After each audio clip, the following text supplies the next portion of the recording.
So obviously, critical thinking is at the heart of a lot of philosophy and logic. As we've been reading so far, just the few things that we've read so far this semester, there's been a contrast between the unexamined life and the examined life. Um, we've read things about Socratic questioning. So obviously, philosophical thinking, takes its point of departure maybe from common sense in many cases, but it critically examines common sense. Um, it's a critical reflection on truthiness and these sorts of things, and it has a concern for the truth and for good reasoning and only believing on the basis of good reasoning versus bad reasoning. And of course, trying to figure out what to believe or thinking about thinking is central to doing philosophy and certainly trying to do philosophy well. So, what do we mean when we say critical thinking, really? You might hear that term critical and just think of nagging, which is easy to get, easy to see that sometimes, right? But when we when we talk about critical thinking in the context of philosophy and in maybe communication studies and in English classes and these sorts of things, where we have a concern over persuasiveness, but not just being flattering or engaged in sophistry, but trying to produce good, reasonable arguments. When we're engaged in that activity, we're worried about critical thinking. And I don't just mean saying being negative or naysaying some of the other side, just being negative or critical against something for the sake of being against it without regard for why we're against it. Forming beliefs, figuring out what we're in favor of or what we think is true and what we think is false requires us to critically scrutinize things. And that theme has been running throughout many of our readings so far this semester. So when we talk about critical thinking, we have something more like this in mind, which comes from the definition I'm going to use here, comes from the Delphi report, which was a big report by some academics and specialists in various disciplines that were interested in critical thinking. And they defined critical thinking as the purposeful self-regulatory judgment which results in interpretation, analysis, evaluations, and inference as well as explanation of evidential, conceptual, methodological, criteriological, and contextual consideration upon which judgment is based. So that's a mouthful, right? But it's simply, put more simply, it's the task of thinking about thinking and questioning very precisely what we mean and what reasons there are for thinking that that is true versus it being false, what evidence is relevant, and forming an opinion on the basis of a gathering of the relevant empirical information and making logical inferences based on the information that's available to us and avoiding errors of fact fallacy and self-contradiction, right? Constructing cogent or valid and sound arguments. That's what we're interested in. And so that involves critical thinking, of course. And so a famous quote by W.K. Clifford, which maybe overstates things a little bit, but nevertheless certainly has a kernel of truth to it. In his essay, The Ethics of Belief, he says, every time we let ourselves believe for unworthy reasons, we weaken our powers of self-control, of doubting, of judiciously and fairly weighing the evidence. He concluded it is therefore always wrong everywhere and for anyone to believe anything upon insufficient reason.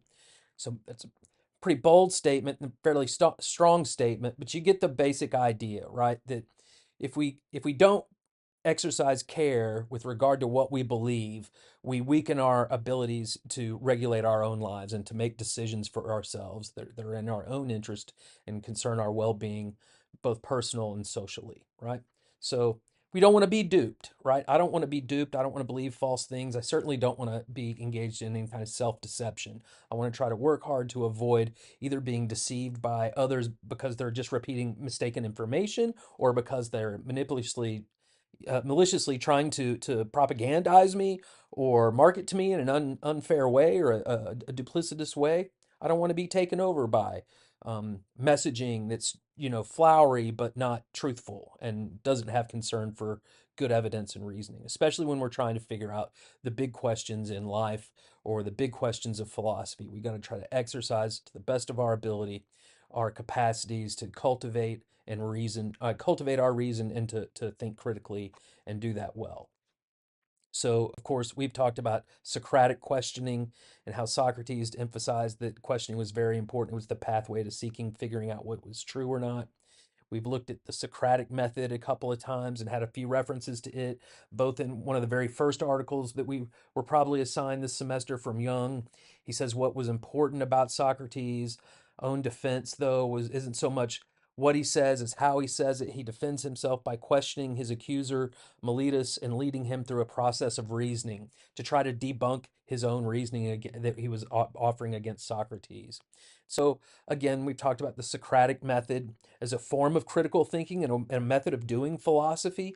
So that often begins with the Socratic question, what is blank, where we ask a conceptual question, and then the interlocutor and Socrates engage in a dialogue back and forth where they're refining the concept of what they're talking about and being more precise about it, and then offering more careful reasons for and against it until reaching a point of aporia, which they admit that they don't know as what they originally claimed to know, or at least not as much about it as they thought they did upon Socratic questioning. And then Socrates tries to offer his own solution, right, in his monologue.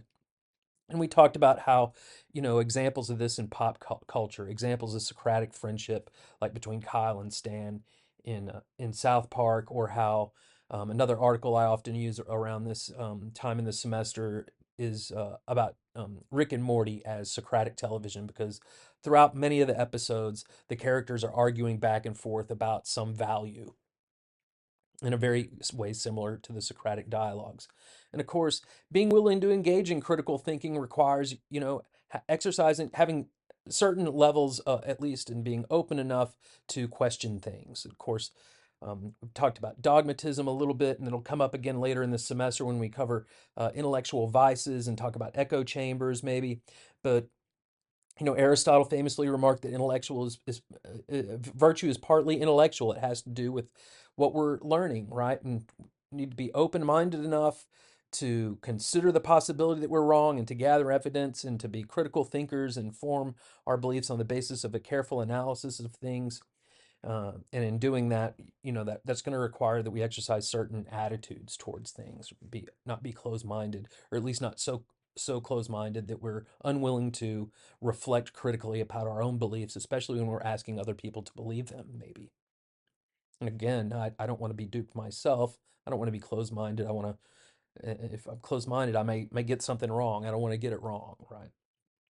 So this is going to involve what some people have called a version, at least, of some kind of a classical conceptual analysis. So in an article called by this very name, Earl says that philosophy involves the exercises of one's rational capacity in seeking correct answers to the most fundamental questions there are. The capacity includes at least two components. One is the ability to grasp various logical relationships that may exist between premises and conclusions, and the other is the ability to engage in analysis. But what is analysis? And then he says there are two senses, that is an activity, and that is the product of an activity. In classical analysis, he starts to connect it up with Socrates with that Socratic question: what is blank? What is justice? What is knowledge? What is reality? What is the good? What is right conduct? And in classical analysis, tries to produce an answer by specifying the necessary and sufficient conditions of what justice is and what fairness is, moving way beyond the dictionary common usage definitions of those terms, right? So, again, another reading that we've encountered this semester was from Johnson, and of course, he had several elements of doing philosophy Colbert style that we covered.